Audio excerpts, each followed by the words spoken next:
Nos deshacemos, nos descomponemos, nos desajustamos, nos volvemos a ajustar, nos volvemos a componer, nos volvemos a hacer.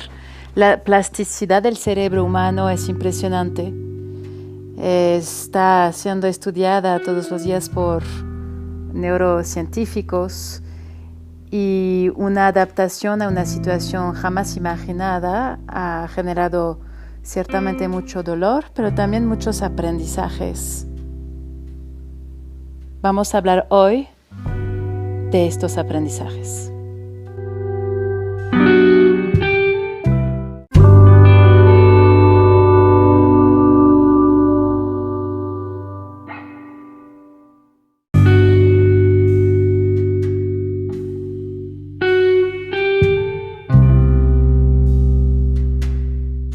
Hola, ¿qué tal? ¿Cómo están? Buenos días, buenas tardes o bien buenas noches. Este podcast fue creado en gran parte para seguir generando una producción de redes neuronales para que salgamos de ciertos patrones de apatía o ciertos patrones repetitivos. Aquí, precisamente en esta reunión del círculo de lectura, que es material para generar también el podcast, que es un podcast colaborativo, hablamos precisamente de cómo enfrentar situaciones que requieren de adaptarse de manera muy rápida y muy cambiante. En inglés le llaman las FFTs, Effing First Times. El cerebro humano genera un esfuerzo mayor despliega un esfuerzo mayor de adaptación cuando los escenarios cambian permanentemente. No hay manera de saber qué patrón, definir un patrón de repetición. Todos los días debemos de adaptarnos, además de no saber cuánto tiempo va a durar. Entonces son expectativas que hay que reajustar todo el tiempo. Hoy hablamos con quienes se conectaron al círculo: Gabriel, 40 años, Carla, 30 años, Diana, 30 años, Angélica, 30 años, Maggie, 50 años aproximadamente, de cómo nos hemos ido adaptando, qué hemos aprendido y qué estrategias podemos compartir entre nosotros y nosotras.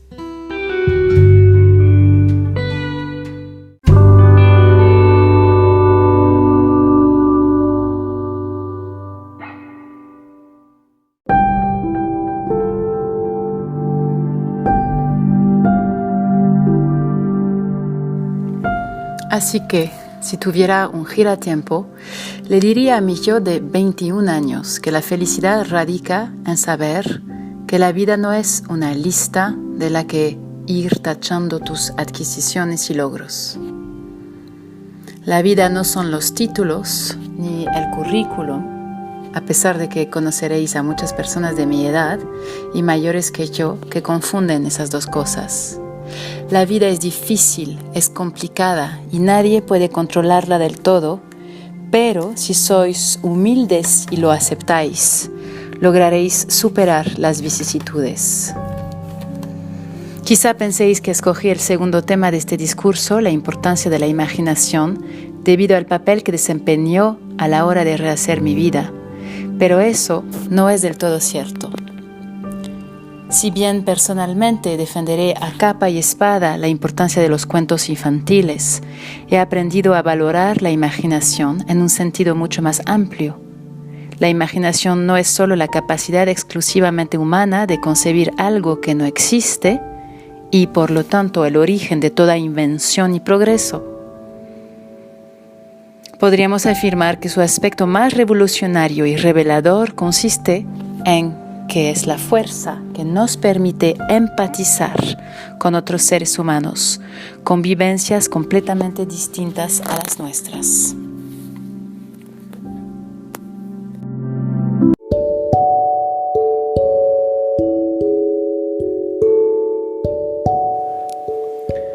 El podcast Just in Time, porque necesitamos salir, mantenernos abiertos al movimiento, a la reflexión. Caminar, observar, reflexionar para empezar algo nuevo.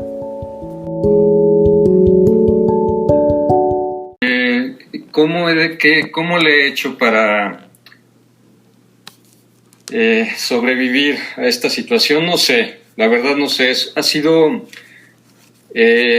bueno, yo me encuentro solo y es una situación muy peculiar la mía, porque yo me mudé de casa, de la Ciudad de México me vine a vivir a un entorno completamente diferente y aislado en una montaña. Entonces, en medio de la montaña y en esta situación de haber roto con mi vida anterior, mi vida pasada, mi familia, mis amigos, etcétera, me sorprende la pandemia. Y cómo ha sido, pues ha sido un trabajo interior muy, muy intenso, muy duro. Se han liberado ángeles y demonios y pues ha sido un diálogo permanente con estas dos posibilidades, con estas dos esferas, ¿no? de mi propio ser.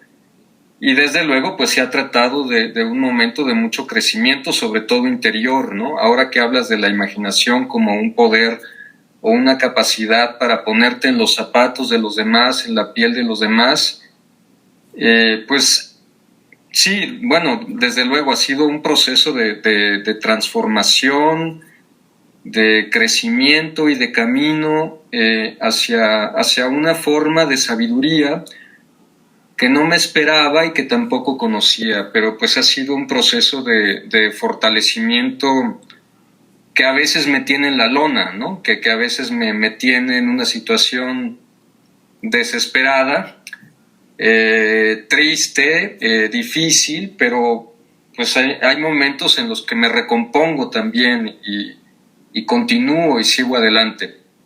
No sé la verdad cómo le he hecho, pero sí les puedo decir que ha sido algo muy interesante. Para mí, yo me dedico a escribir y a leer, son mis principales actividades y pues he tenido tiempo de sobra para dedicarme a ello.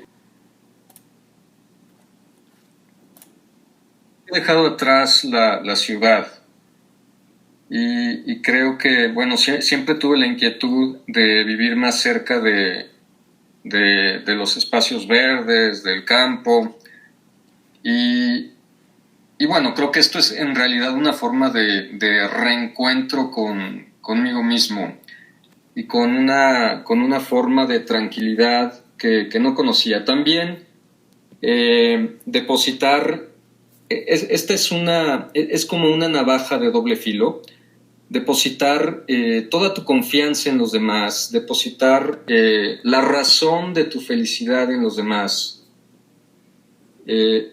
Creo que ya a partir de todo esto yo soy más responsable de, en ese sentido, mi propia vida, ¿no?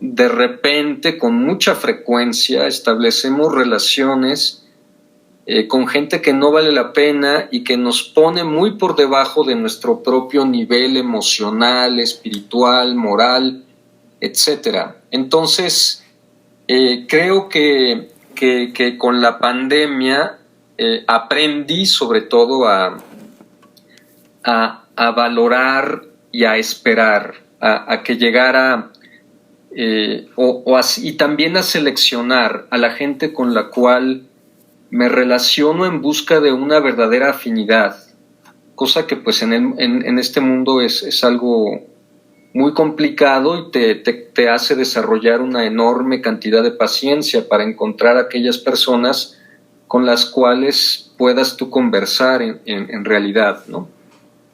Completamente, entonces, sí. Sí, perdóname. No, estaba segura, Gabriel, que ibas a mencionar The Queen's Gambit, pero es completamente de acuerdo. Nos damos cuenta que hay patrones que mueven nuestro interés por el otro, que no forzosamente son rewarding, que no nos aportan tanto en las relaciones. Y entonces este tiempo, estoy de acuerdo contigo, nos ha permitido darnos el lujo de analizarnos, de observar ¿Qué es lo que nos mueve cuando vamos a hacer un movimiento hacia el otro? Nos mueve salvar la vida, nos mueve regresar sobre nosotros una luz que nos favorece, donde realmente hay un intercambio con una aportación mutua. Estoy de acuerdo contigo, Gabriel, son muy pocas veces.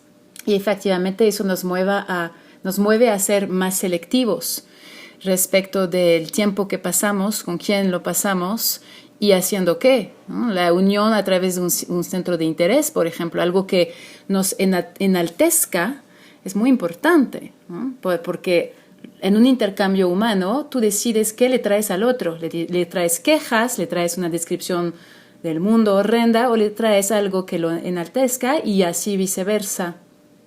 Entonces, bueno, Gabriel, justo nos llevas a tocar el tema de la nutrición intelectual, la nutrición cultural. Hablaste de una serie y quería hacer un round table y preguntarles a ustedes qué libros y qué series les ha acompañado durante este periodo. Maggie. Bueno, pues sí, de libros, no muchos, porque lo que leo son muchos trabajos de los alumnos, pero sí algunos.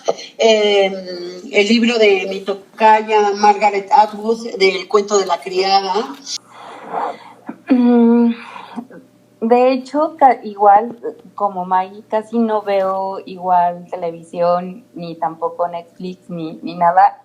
Justamente a partir de la pandemia, he tenido como eventos importantes en mi vida, entonces mi tarea y mi propósito es encontrarme a mí misma, y lo que he hecho en todos mis tiempos libres a partir de la pandemia es meditar, porque aparte de tranquilizar mi mente, entonces eso es lo que yo he estado haciendo, meditar, ¿no? Aparte no era un hábito que tenía, y empecé con 10 minutos, 15 minutos, 20 minutos, entonces todos esos tiempos libres yo trato de meditar.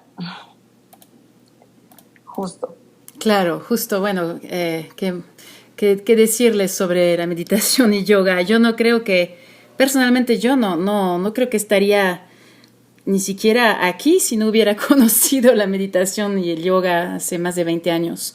Sí, efectivamente, tocas el tema importantísimo de la esfera espiritual, de la capacidad que tenemos de reconocer que en nosotros mismos hay esa necesidad.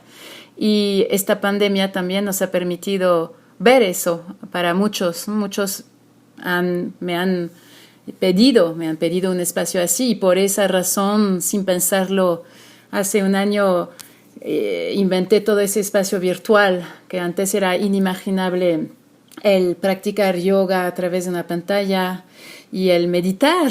Estamos los primeros media hora todos los días en la pantalla, se ve, ¿no? En el replay, pues sí, oscuridad, una vela, y después empezamos. Eso es algo maravilloso, poder ver cómo esa comunidad ha crecido meditando todas las mañanas. Y efectivamente hay un efecto en el cerebro muy conocido ya de la meditación. Pues últimamente estoy obsesionada con un libro que se llama Feminismo Vibrante, de Ana Requena, que habla de cambiar la postura del feminismo, como en lugar de como dejar de sentir miedo y apropiarnos del deseo. Y eso me parece que es súper importante, ¿no? Habitar como el cuerpo femenino desde el deseo y no desde el miedo que algo pase. Entonces, eso, obsesionada, mil. Muy bien la obsesión, colocarse en el deseo, sí, claro.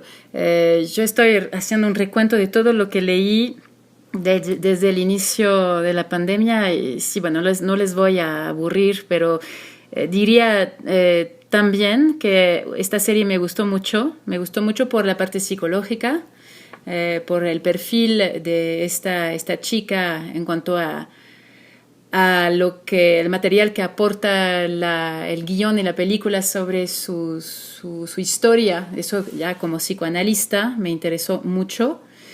Y también la lectura de Paul Preciado, porque tengo un interés peculiar en la cuestión trans.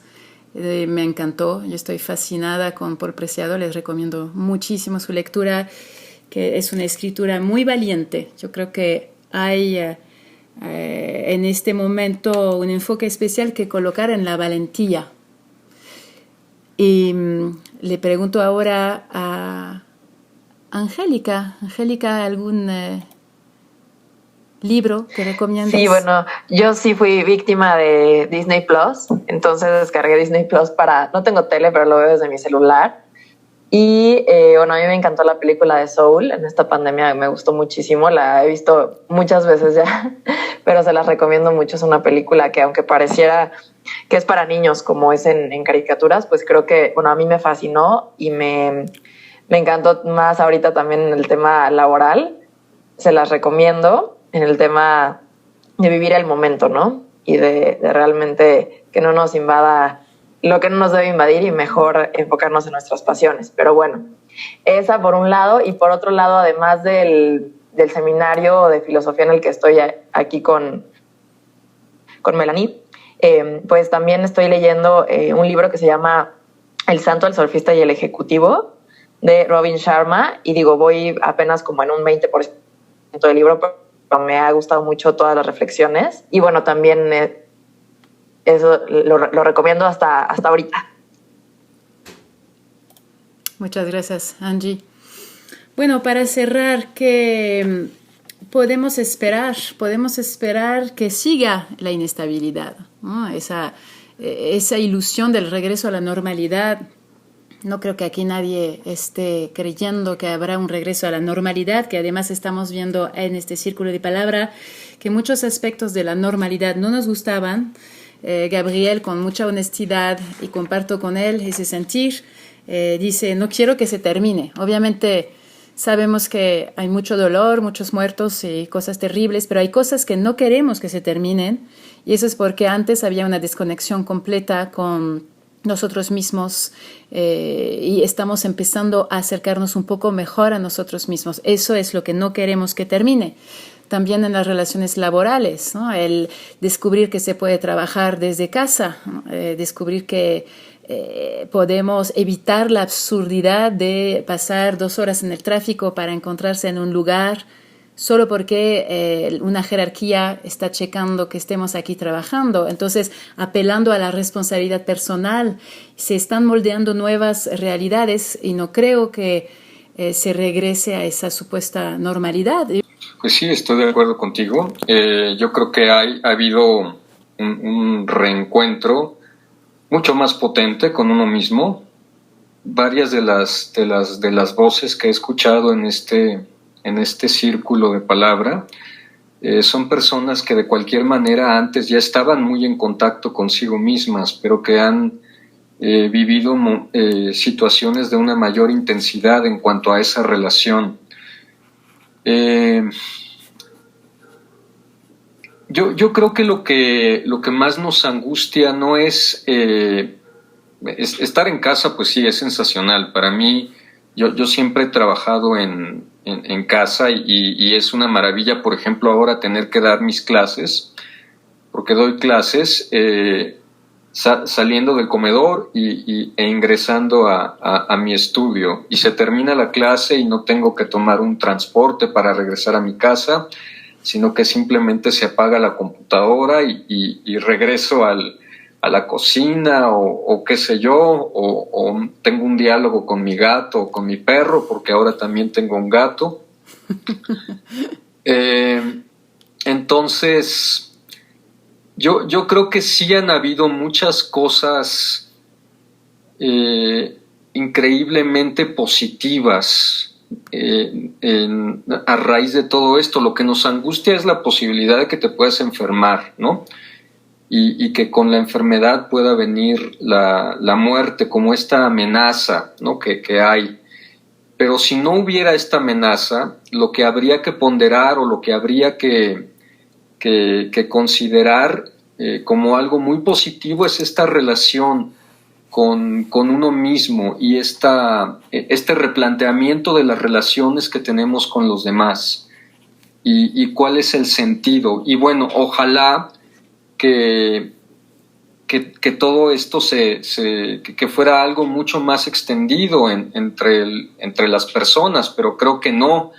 Somos muy pocos aquellos que pues consideramos estas cosas como algo que tiene un valor en sí mismo.